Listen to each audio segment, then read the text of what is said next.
Turning now to a possible ray of hope in the quest for a treatment for the coronavirus. A drug that was developed for Ebola but failed to stop that virus is showing some promise against this one. Paula Ferris is here with more on all that. Good morning, Paula. Good morning, Robin. We could all use a little bit of good news. And right now, this drug is being used on those with the most severe cases of coronavirus. And so far, it has been successful. This morning, as the nation battles the growing crisis, a potential glimmer of hope. Officials are looking at several drugs that are already in production to see if they could potentially battle this deadly virus. And one in particular has been mentioned several times by the nation's top experts. There are a number of candidate therapies that literally, as I speak to you today, are being tested in randomized controlled trials. One of these is called remdesivir. Remdesivir is a medication that people are experimenting with to treat coronavirus. And again, that looks promising thus far. Remdesivir, which is delivered through an IV, was originally created to help fight Ebola. It was not successful, but it had few side effects. And now some coronavirus patients are being offered the non-FDA approved drug on a trial basis. My husband's 44. We never saw this coming. It's devastating. Like Amanda Pomichan's husband, T2, a father of 3 young daughters, who she says is in critical condition from coronavirus, and he was just administered his first dose of remdesivir. I'm very hopeful. Very hopeful. And Chris Kane, whose health rapidly deteriorated after he tested positive for coronavirus. You know, every morning I'd have a fever, and it was very, very, very tough to breathe. He was admitted to a hospital on Monday, March 9th. Doctors tried everything, but to no avail. The next day, he was administered remdesivir, which he says finally saved him. I think within 48 hours, I was feeling a lot better than where I was. I think that remdesivir gave it the extra jump start or kick start or whatever I needed to kind of turn that corner.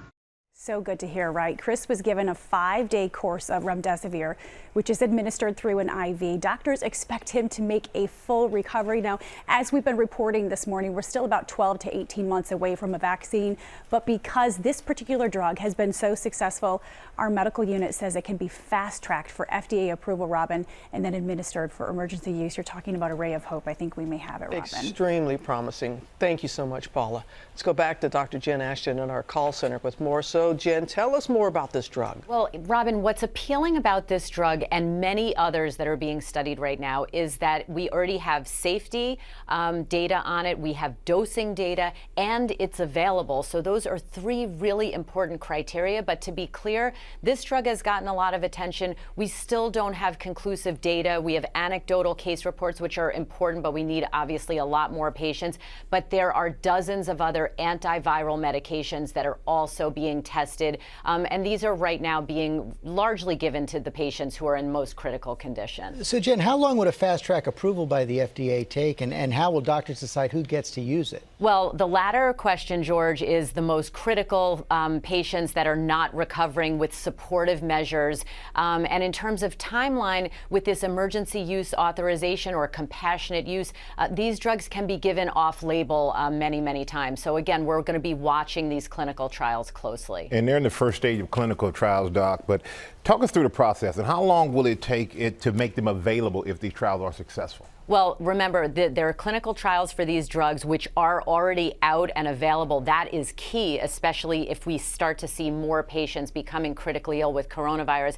But similar to the vaccine news, you know, safety efficacy needs to be tested in small groups and then larger groups. So I think we're going to see this proceed at a fast pace. But we also have to remember, you guys, that for a lot of the critical ill patients with coronavirus, they get a super infection with a bacterial pneumonia. So again, they'll be given antibiotics for that, but these antiviral therapies are really important. And as we hear the case counts go up and unfortunately death counts go up, it's also really important to remember that as of now, about 80,000 people have recovered. So to keep our eye on that news also. Yeah, we want to see that number go up Yes, and we do. up and We up. do. Okay, Jen. Well, hey there, GMA fans. Robin Roberts here. Thanks for checking out our YouTube channel. Lots of great stuff here. So go on, click the subscribe button right over here. To get more of awesome videos and content from GMA every day, anytime.